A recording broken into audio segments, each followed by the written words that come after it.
Hello, everybody. My name is Trust Me in What I'm Doing, and today I am here with the prompts tutorial. Now let's clear the build area and get working.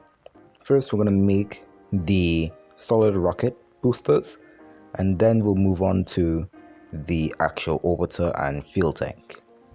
Now you're going to line up these 6 engines. You're going to line up 6 engines just like that, then place 6 long fuel tanks above. Now you're going to make the 2 beams. Build 4 up from the base. The base is D6 fuel tanks.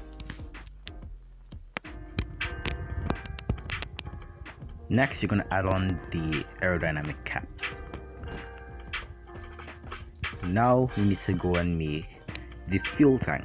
So we're going to go add the actual mount for it.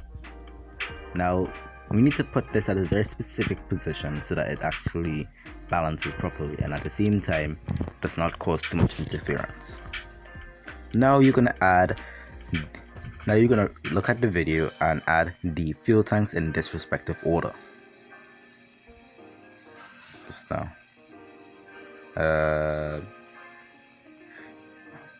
Yes, for it. It's a bit closer, isn't it? It's closer than usual. Oh yeah, okay, so we need to go and change the last part to what I would call a 1x3 fuel tank.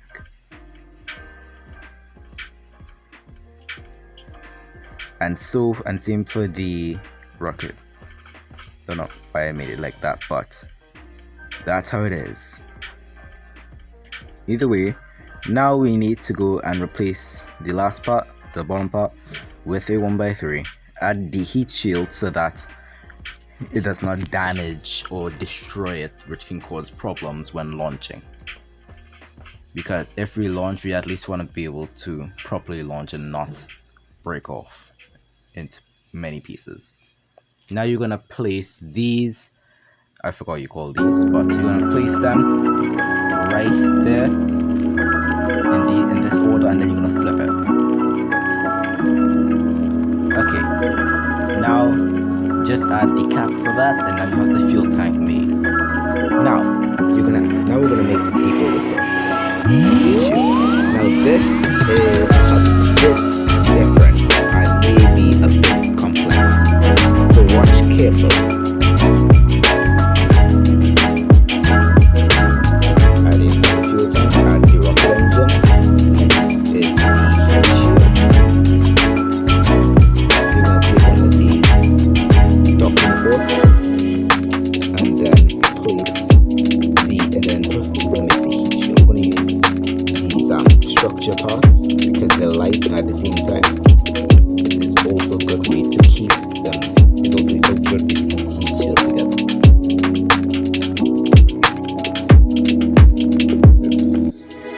Okay, you're gonna put it exactly how I put it, because that will be useful later, especially during re-entry.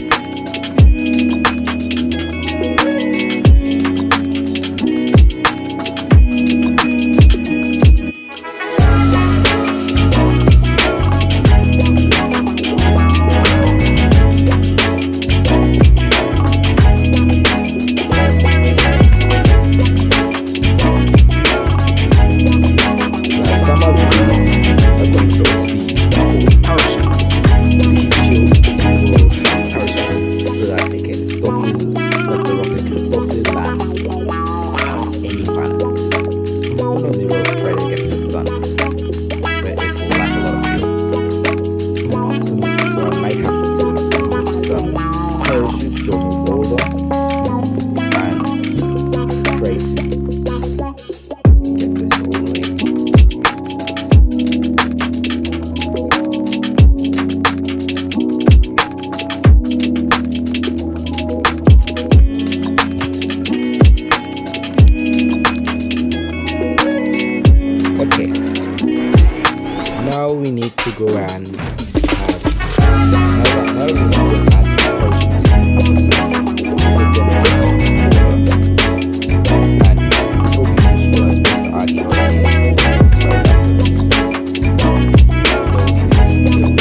fact that it weighs us down,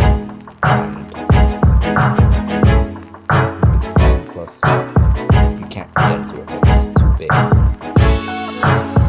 A heat shield big enough to fit the fuel tank and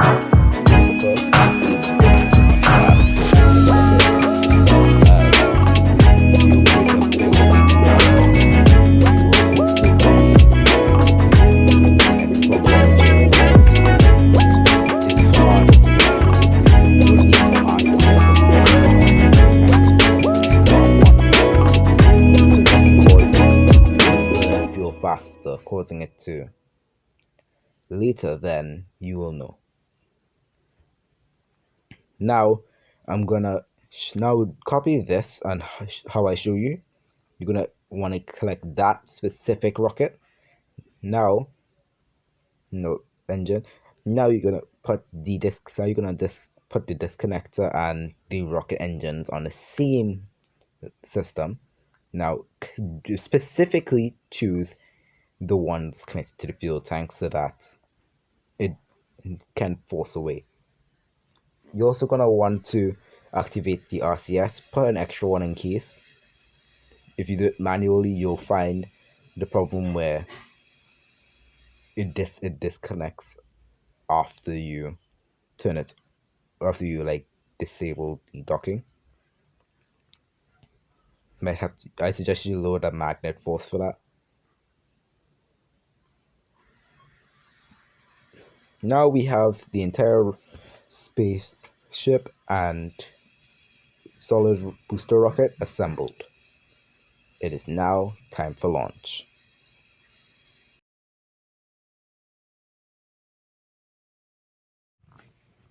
First, we're going to start with starting up the rocket engines. Now, pay attention to your speed and altitude. That will be useful later in the flight. Now, keep the angle set.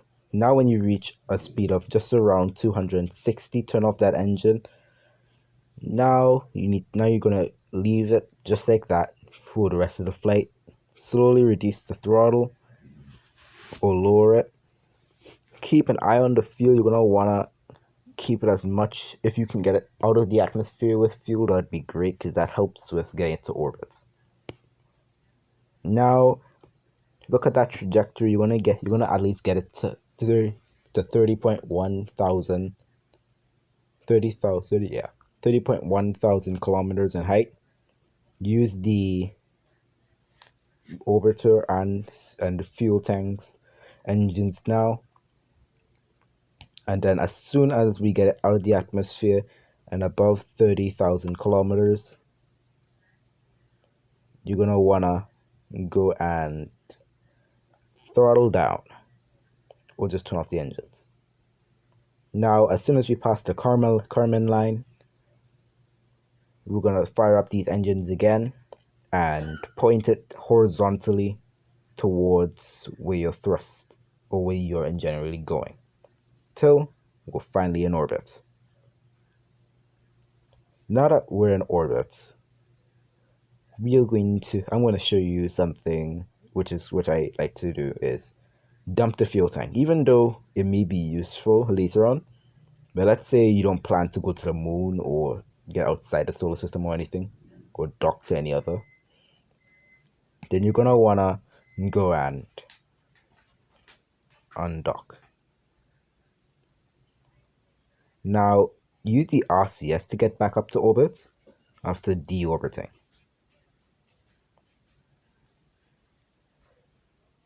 Now that you've reached the low Earth orbit again, I suggest you go and rename the vehicles that you know which one is which. And rename the fuel tank.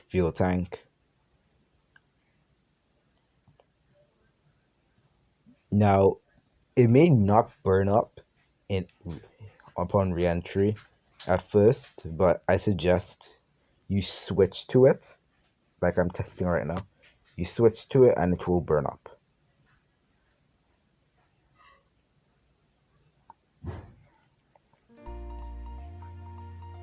One thing with the orbiter I kept in mind was the fact that we need to return to places. So let's say you need to return to a vehicle or the launch center. So here's what you do.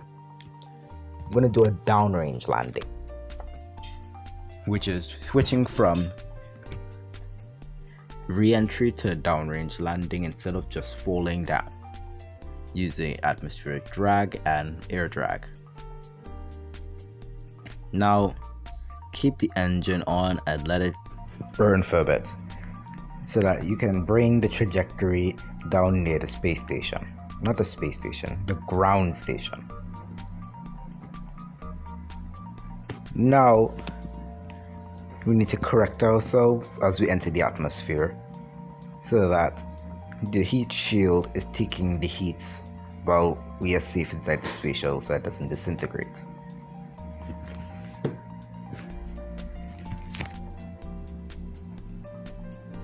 Now you may experience temperatures up to 1900 degrees as we enter the atmosphere, but that should not be a problem with the heat shields. I believe they can withstand up to like 3000.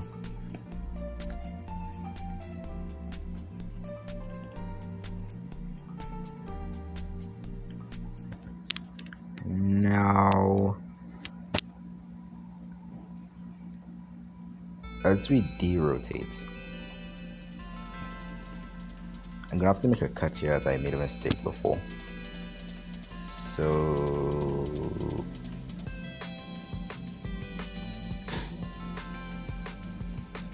okay, now you're right above and you're now reaching space center. Deploy the parachutes so you slow down as if you want to reach like there, like the launch platform. Then I suggest you deploy them a bit later.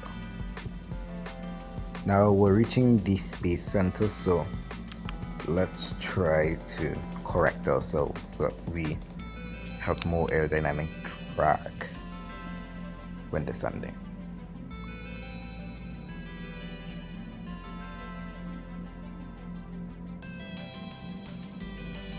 And we have a successful landing. Thank you for watching, subscribe, and see you next time.